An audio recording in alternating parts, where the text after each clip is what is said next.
Yeah, that would do. Yeah. Right, ladies and gentlemen, if we could please take our seats so we can welcome our next distinguished speaker. Yesterday, Andrew Collins gave us a fascinating account of Göbekli Tepe and the amazing discoveries there, and how that also pushes back the timeline of human activities and achievements. And I just love listening to that, because I see so much, personally, so much interesting crossover between some of the things that we're finding in Southern Africa to the Göbekli Tepe structures. But today, Andrew is going to take us on a very, very exciting journey of discovery that he made, and very few people are actually aware of this. And those are the underground caves at Giza Plateau under the pyramid. And it is truly fascinating. I've seen this before, and so hold on for an absolutely fascinating journey. Andrew Collins. Hiya. Okay. Plenty to get through, 1 hour to do it. So I just want to dedicate this lecture to my wife, who's actually watching me at this moment from our home very close to Stonehenge. So, hi, Sue. Okay. Now, yesterday, as Michael said, we talked about Göbekli Tepe. This is the oldest stone temple complex in the world, as officially dated. That's 10,000 BC to around 8,000 BC, when it was deliberately buried.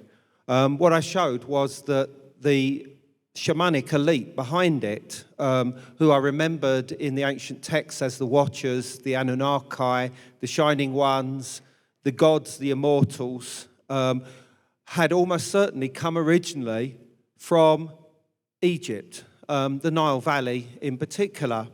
They were bird shamans, very tall, possibly with albino features, and they would seem possibly to have been behind much earlier activity in Africa itself. And it's some of this that I'd like to talk to you about today, and ancient Egypt in general.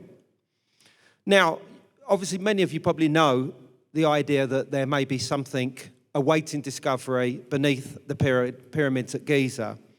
The idea that there has been some kind of hidden or secret chamber there has been popular, certainly since the 1910s, when it first appeared in newspapers. However, it was the American psychic Edgar Cayce who really brought the whole subject to the fore. And between 1926 and 1941, he gave a number of psychic readings which referred to what he called the Hall of Records. Now, he saw them quite physically as some kind of chamber in the vicinity of the Sphinx, containing the tablets or records of a previous civilization that had occupied Egypt around 10 to 11,000 BC. And right from 1957 on to the present day, there have been a number of explorations, almost all of them legally done through the authorities. The first was 2 American women in 1957 who went to the Giza Plateau, a time of great unrest in Egypt, and somehow were able to get drilling done in the area of the Sphinx Temple, which is what Robert Temple was talking to you about yesterday. And although they didn't find anything other than the water table itself, this began the explorations, which are always, in some way, shape or form, got some connection with the Edgar Cayce Foundation, which is known as the ARE, the Association for Research and Enlightenment, and of which I'm a regular speaker at their conferences in Virginia Beach. Now, the latest explorations around the Sphinx, looking for hidden chambers, actually took place as recently as 2008. Dr.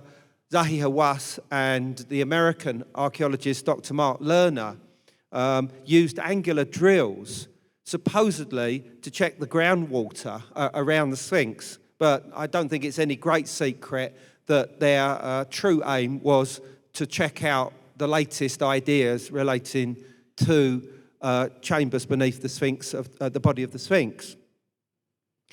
However, in 2010, our good friend Dr. Hawass said officially that there are no hidden chambers or tunnels under the Sphinx, and that, to be honest, he would not entertain any further exploration in that area, full stop.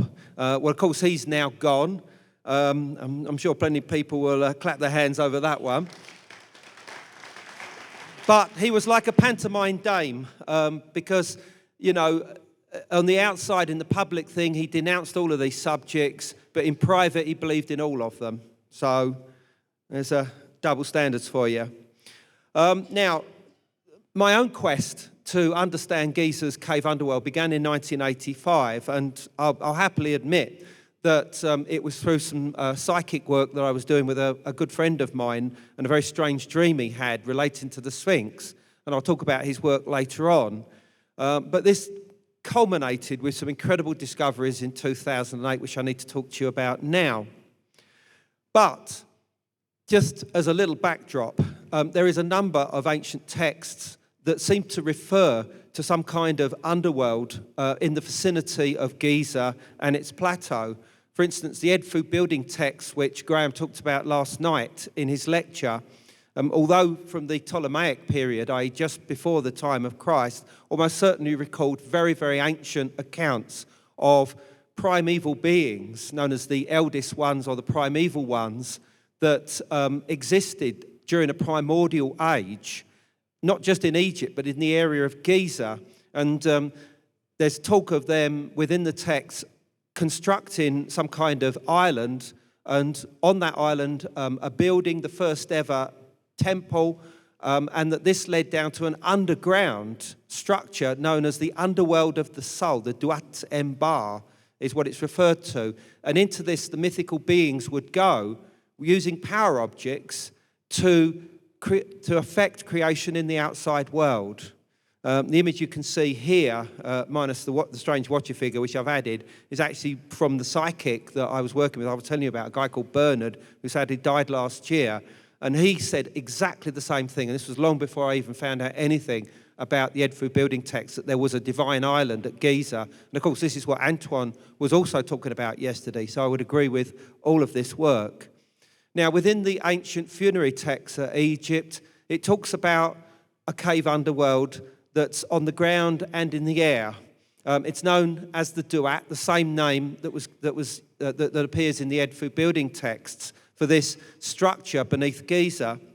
And as Graham said, in the fifth house of this Duat, which there's 12 houses, each one relates to the 12 hours of the night, through which the sun is seen to pass, which is also reflected in the soul of the pharaoh as he goes into death and passes through this Duat or underworld on his way to an afterlife amongst the stars, that there is an area known as Rostau, and Rostau is guarded by this figure here who's known as Sokar. Sokar was an underworld falcon-headed god associated very specifically with the necropolis of Memphis, i.e. that which includes Giza. In fact, it's from that we get the name of the necropolis called Saqqara. And there are some very odd structures there, which we'll come back to, but they seem to relate directly to Giza. Now, the Duat, as I said, is reflected both on the ground, in a physical sense, and in the air as well as the Milky Way, where it is associated with one goddess in particular, and that's Nuet. Some people call her Nut, but I think that's doing her an injustice of her name. And it is believed that her body actually represented the Duat in the air. Now, her cult is entangled completely with that of another sky goddess by the name of Hathor. And Hathor was said to give birth to the sun each day from between her groins in the form of a cow. And this cow would appear between two sycamores and be reborn. And those two sycamores relate to what's known as the dark rift or Cygnus rift of the Milky Way.